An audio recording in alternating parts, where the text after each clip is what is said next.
بسم الله الرحمن الرحيم. السلام عليكم ورحمة الله وبركاته متابعينا الكرام. موضوع اليوم سوف يكون للرجال فقط. كثير من الرجال يبالغ في حجم العضو الذكري ويرغب بأن يكون عضوه الذكري كبير جدا، وطبعا يبحثون هؤلاء الرجال عن كبر العضو الذكري بحيث أنه يحصل إشباع أو رضا من الطرفين عن العلاقة الجنسية، بالرغم أن كل هذه الاعتقادات خاطئة، حيث أن حجم العضو الذكري ليس له تأثير كبير في ممارسة العلاقة الجنسية. طبعا علينا أن نعرف أولا حجم العضو الذكري الطبيعي. حجم العضو الذكري الطبيعي طبعا أن يكون 7.5 وما فوق ذلك 7 سنتي ونص عند الانتصاب. أما ما قل عن ذلك فيعتبر أن العضو قصير أو صغير، وعليه مراجعة طبيب ذكورة أو طبيب مسالك وتناسلية، مسالك بولية وتناسلية، فهو من يستطيع أن يحدد العلاج لذلك. طبعا لماذا 7.5 فقط وأقل من ذلك هو يعتبر الغير طبيعي أو يعتبر صغير العضو الذكري؟ لأن المنطقة الحساسة في مهبل المرأة هو عبارة عن فقط 7 سنتي ونص، الباقي لا يوجد فيه إحساس. فلذلك يجب على الرجال أن تركز على ليس على حجم العضو الذكري، وإنما على المعاشرة أو الممارسة الجنسية والوصول برغبة بالطرفين إلى الإشباع الجنسي. أما طرق إطالة أو تكبير القضيب فهناك عدة طرق نقرأها بالنت وموجودة مذكورة بالكتب، لكن معظمها لا يوجد منه فائدة وتستخدم فقط للاستهلاك.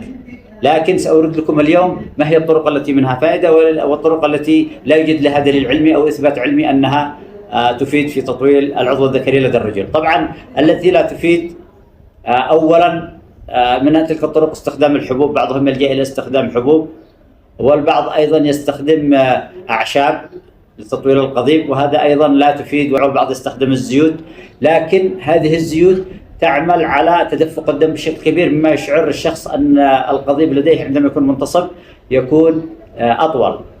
الذي مثبت علميا وأسهل طريقة لزيادة القضيب حجم القضيب لدى الرجل أو حجم العضو الذكري هو أولا خسارة الوزن، خصوصا للأشخاص الذين لديهم بدانة في منطقة الكرش أو منطقة العانة.